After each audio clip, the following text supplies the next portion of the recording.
شیخ الاسلام ڈاکٹر محمد طاہر القادری دامت برکاتہم عالیہ نے شہر اعتکاف کی پہلی نشست سے خطاب کرتے ہوئے کہا کہ شہر اعتکاف میں پاکستان سمیت دنیا بھر سے تشریف لانے والے جملہ معتکفین کو خوش آمدید کہتا ہوں۔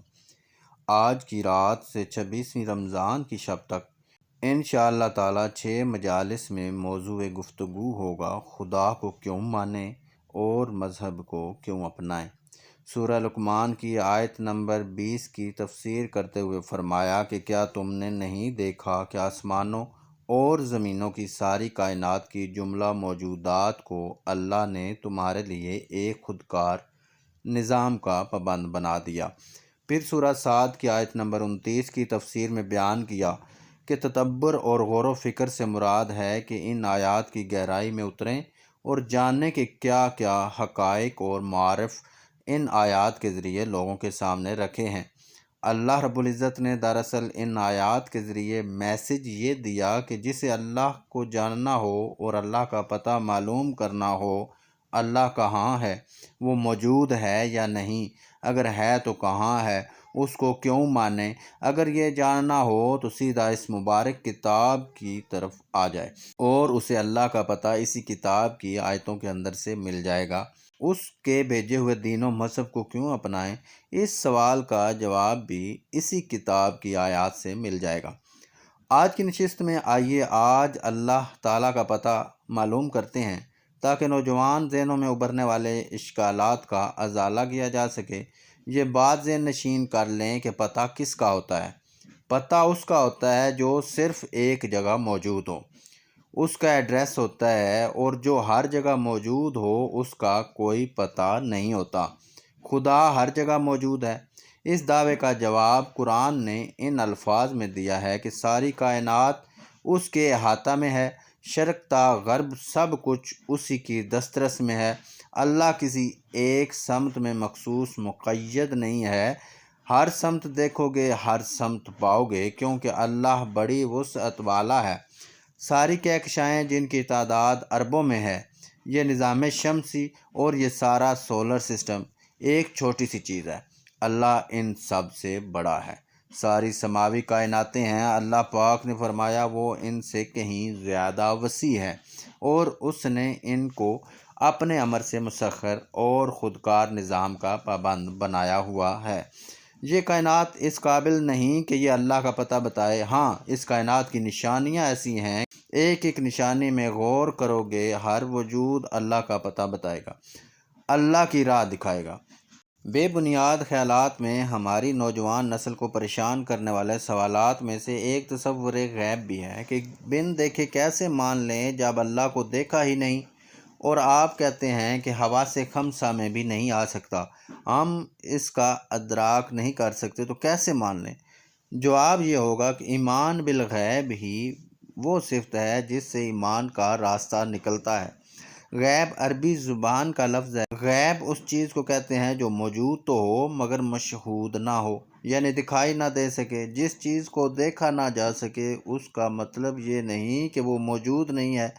بہت ساری چیزیں ہیں جو موجود ہیں مگر ہماری آنکھ انہیں دیکھ نہیں سکتی، کیونکہ ہماری آنکھوں کے دیکھنے کی حدود ہیں، جبکہ اللہ تعالیٰ موجودیت میں کائنات کی ہر دوسری موجود شے سے زیادہ موجود ہے۔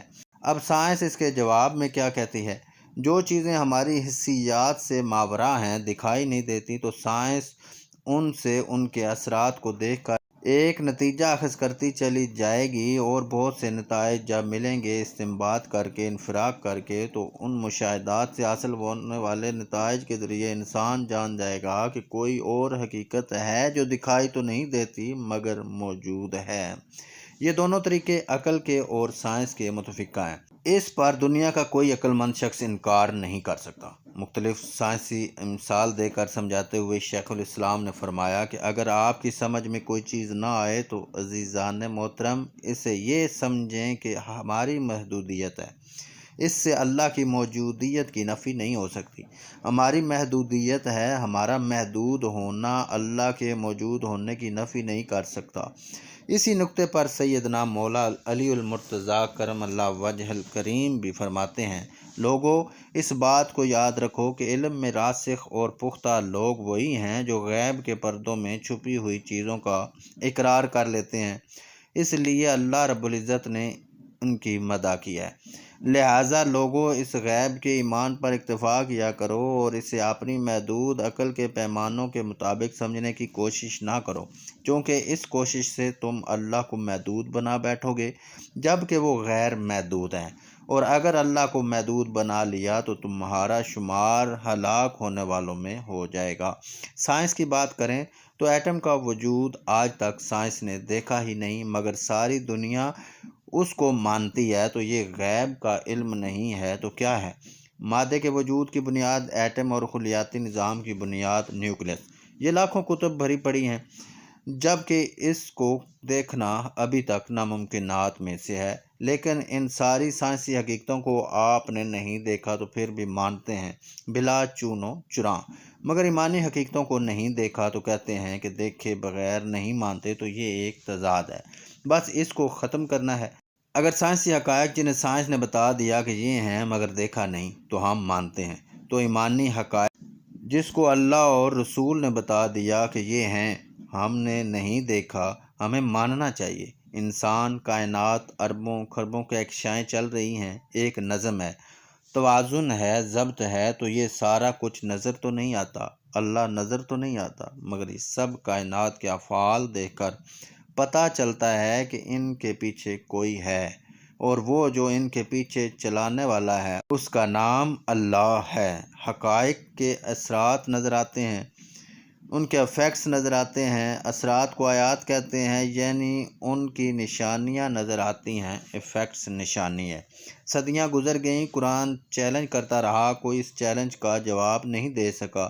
تو جو نقطہ توجہ طلب ہے جس پر میں آپ کو فوکس کروانا چاہتا ہوں آپ کا دھیان، وہ یہ: جو کتاب اس طرح چیلنج کرے اور ہمیشہ کے لیے چیلنج کرے اور 14 صدیاں گزر جائیں اس کے چیلنج کو کوئی قبول نہ کر سکے اور اس کے چیلنج کا کوئی جواب نہ دے سکے، جو کتاب اس طرح کرے، کیا وہ کتاب غلط ہو سکتی ہے؟ اور اگر کسی کتاب میں عقائد پر مبنی باتیں نہ ہوں تو وہ کبھی علم، توکل، تدبر کی دعوت نہیں دے سکتی۔ جب قرآن مجید کے سائنسی حقائق بیان کیے جائیں تو کچھ لوگوں کا کہنا ہے کہ جب سائنسی ایجادات ہو جاتی ہے، سائنس کسی چیز کو ایجاد کر دیتی ہے تو مذہبی طبقہ اس سائنسی ایجاد کو پھر اپنے دینی لٹریچر سے، قرآن و حدیث سے ڈھونڈ نکال لیتا ہے اور چسپاں کر دیتا ہے، کہتا ہے دیکھو یہ قرآن میں بھی تھا، دیکھو یہ حدیث میں بھی تھا۔ وہ کہتے ہیں کہ اگر یہ سب کچھ قرآن و حدیث میں پہلے تھا تو پھر ایجاد کیوں نہیں کیا، یعنی وہ سائنٹیفک ایجاد کو کیوں نہیں کرتے؟ اس طرح کی بات ذہنوں میں پھیلائی جاتی ہے۔ انہوں نے کہا کہ سائنسی ایجادات اور فتوحات کی عمر گزشتہ 2 صدیاں ہیں، اس سے پہلے تو سائنس خود ٹامک ٹوئیاں مار رہی تھی۔ قرآن نے 1400 سال قبل اعلان کر دیا تھا کہ وقت آئے گا تو تم جان لو گے کہ اللہ نے اس کتاب میں جو بیان کر دیا وہ حق ہے، وقت مقررہ پر تم یہ سب جان لو گے اور ساری گتھیاں سلجھتی جائیں گی۔